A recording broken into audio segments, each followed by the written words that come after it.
Ladies and gentlemen, we interrupt this evening's program with a special late-breaking news report. With a special future edition of Oklahoma Inside Out, here is your correspondent, Scott J. Hamilton. Thank you for joining us for this special report on LGBT news of the future. Already holding a poll margin of 74%, the nation's likely next president, Jeff Riles, today announced his running mate for the November election. Here is her photo. NBC has announced that it is renewing for the 12th season the #1 variety show in the United States, Sonia and Friends. Sonia Martinez is the show's lovely and talented host. Mark Hendrickson, longtime dean of the University of Oklahoma Law School, has been named as the new president of OU. While Hendrickson may not be the first gay man to hold this position, he is the first openly gay man to head the university. President Hillary Clinton has announced a new cabinet position to be filled by an Oklahoman. Toby Jenkins, former executive director of Oklahomans for Equality in Tulsa, has been named as the president's Secretary for Equality. Chesapeake Arena has a new facelift and a new name. It's now called the Robert Lemon Center for Equality and Justice. Mr. Lemon agreed to allow the Oklahoma City Thunder to continue playing in his center on one condition. The team changes its name to the Oklahoma City Rainbows. After both her son and husband came out of the closet, former state representative Sally Kern has quietly moved from her home in Bethany. She is now residing at the Anita Bryant Retirement Home for bitter old women formerly married to gay men. Oklahoma City Mayor Floyd Martin has announced that all businesses in Oklahoma City have now gone to a 4-day work week. As Mayor Floyd predicted, this has been an incredible boon to Oklahoma City's nightlife. Margaret Cox, Oklahoma's most respected equality advocate, has announced her retirement after securing the abolition of the death penalty. She's committed to reducing her volunteer work week to a mere 30 hours. Lorette Taylor and Sally Hassenfrentz recently celebrated their 25th wedding anniversary, and an exciting announcement by Forbes magazine.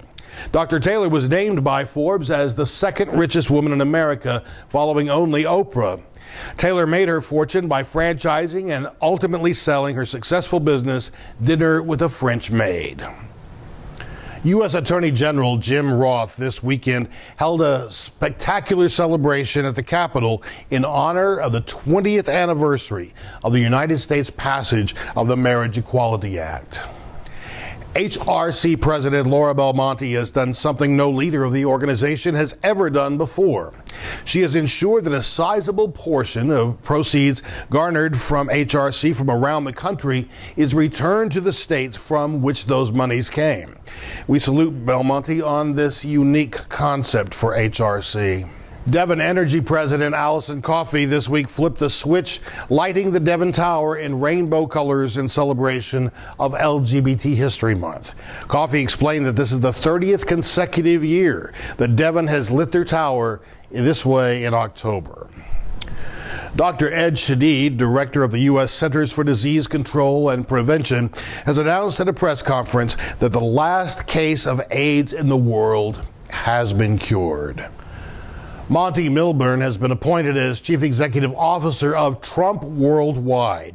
He succeeds Donald Jr. in this position. There is no word yet on whether or not Milburn's new hairstyle contributed to this extraordinary opportunity. Kelly Forbes will again host the internationally televised Mr. Gay US of A pageant on ABC this fall. This marks the 23rd year that the broadcast has been televised, and Mr. Forbes has hosted both in English and in Spanish. Coming on the heels of the publication of her 18th novel, Paula Sophia has been awarded the Pulitzer Prize for Literature. Her latest book has been on the New York Times bestseller list for 57 consecutive weeks. Speaking of the New York Times, the company has announced a major management shift by the hiring of Robin Dorner as publisher of The Old Gray Lady, the New York Times. After selling Brown Tool for an undisclosed sum, Jeremy Hood and Michael Brown have bought an island in the South Pacific to house all of their children, grandchildren, and the couple's 423 dogs. U.S. Ambassador to Uganda, Emily Virgin, reported today that former U.S. Senator Jim Inhofe is being held in captivity by openly gay Ugandans. They are still angry for Inhofe's role in trying to secure the death penalty for LGBT people in Uganda. Ambassador Virgin simply said, "We wish Jim the best of luck with that." Secretary of Education Dr. David Macy has announced a new curriculum that would teach LGBT history in every high school in the United States.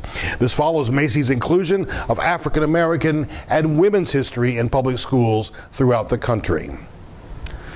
The board of directors of Cimarron Alliance has named Brandon White to head the organization. White responded, "I'm thrilled with this opportunity, but with true equality for all Oklahomans now a reality, I'm afraid I'm not going to have much to do." And as for me, I've taken every bit of my retirement savings and purchased a retirement home in South Oklahoma City. If you think LGBT history is something, just wait until you see our future. From all of us at Oklahoma Inside Out, I'm Scott J. Hamilton, thanking you for joining us. We now return you to your regular programming.